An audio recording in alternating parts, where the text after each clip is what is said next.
You want to come to worship on a Sunday morning, on a Saturday night, ready to experience newness and to be renewed in so many ways, to offer renewal to the people around you. When a church is focused on its decline, focused on survival, it's harder and harder for that to happen.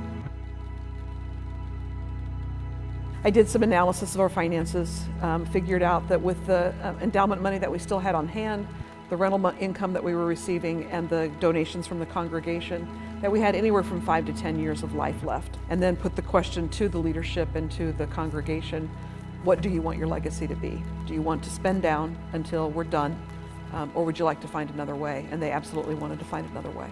They wanted their legacy to be something different. They wanted there to be worship happening on this corner in Clayton. Land that was consecrated, a building that was consecrated for worship. They felt very strongly about that.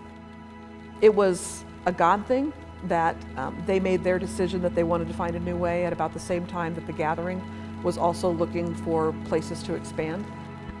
We wanted to try the multi-site approach to ministry. We wanted, as we grow large, to still have intimate worship gatherings. So a few years after our launch, we heard about Clayton United Methodist. It was struggling. It still wanted to reach people in this neighborhood, but through a discernment process, they had discovered that they probably don't have the resources.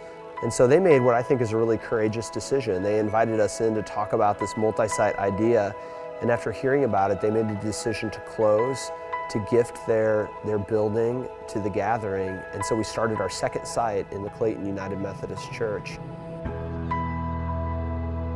How lovely is your dwelling place, Lord of heavenly forces. My very being longs, even yearns for the Lord's courtyards. My heart and my body will rejoice out loud to the living God. Those who put their strength in you are truly happy.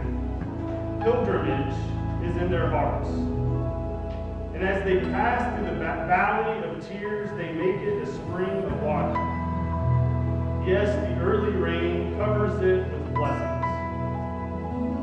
For better is a single day in your courtyards than 1,000 anywhere else. It's one of the most enlightening and uplifting experiences that I personally have gone through in my religious life. To say the least, I as an individual have been in United Methodist my entire life, and I was always wanting to make sure that the church would continue to contribute here and be a part of the Clayton community, but also to continue to spread Methodism throughout our area. They were so gracious and so complimentary of us being a part of their group, and likewise. And so it's been very uplifting to us as we've grown older. They saw their church, literally came in and changed the way it looked.